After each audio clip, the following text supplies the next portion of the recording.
এই তো আজান দিয়া দিছে, এখনই পোস্টারটা লাগাই দিই।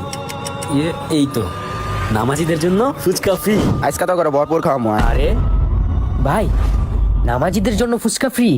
আসলেই তো। কিন্তু ভাই আমরা তো কেউ নামাজ পড়ি না। হ ভাই, আমরা তো নামাজ পড়ি না। চুপ চুপ, আয় আমার সাথে আয়। ভাই জি ভাই বলেন।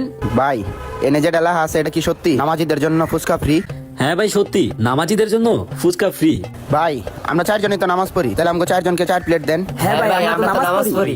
ঠিক আছে ভাই, আমি দিব, কিন্তু এখন তো আজান দিয়েছে, আপনাদের সবার আমার সাথে নামাজে যেতে হবে। হ্যাঁ এই যে আমার কাপড়টা তো না পাক।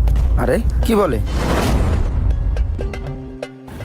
মানে ভাই আমরা তো সবাই নামাজ পড়ি, আগে ফুচকা খাই তারপর নয় সবাই নামাজে যাই। ভাই আমি আসলে প্রত্যেক আজানের সময় এই পোস্টারটা লাগাই, আর যারা আমার সাথে নামাজ পড়তে যায় তাদেরকে আমি ফ্রিতে ফুচকা খাওয়াই। তো আজান যেহেতু দিয়েছে, আপনাদের সবার আমার সাথে নামাজে যেতে হবে। এখন যদি আপনারা আমার সাথে নামাজে যান, তাহলে আইসা পরে আপনারা ফুচকা খেতে পারবেন। আরে ফুচকা খাইতে এসে কি বিপদে পড়ে গেলাম নাকি? এখন কি করি? ওই বেড়া আমার তো কাপড়টা না পাক। ভাই আমাগো শরীরের কাপড় সব না পাক। ভাই, আমি ওই লাস্ট শুক্রবারে নামাজ পড়ছিলাম, এরপর থেকে আমার সবকিছুই না পাক। মানে আমি তো সপ্তাহে এক ওয়াক্ত ঠিক মতো নামাজ পড়ি না। এখন যদি এটা ওনারে বলি তাহলে তো আমার মান সম্মান থাকবো না। ভাই ওদের সবার তো শরীরের কাপড় ভালো না, শুধু আমি গেলে হইব না? ওদের শরীর এখন নাপাক তো, ওরা কেউ এখন পড়তে পারবো না, ওরা পরে পড়ে নিব। ওদের বদলে শুধু আমি পড়লে হবে না?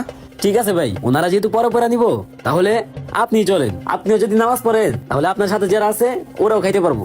ধেত অগলাইগা, আজকে আমি ফেসে গেলাম। আচ্ছা ঠিক আছে ভাই চলেন। দাঁড়ান ভাই, কই যেন, এই তো টুপিটা। ভাই এই নেন টুপিটা পরে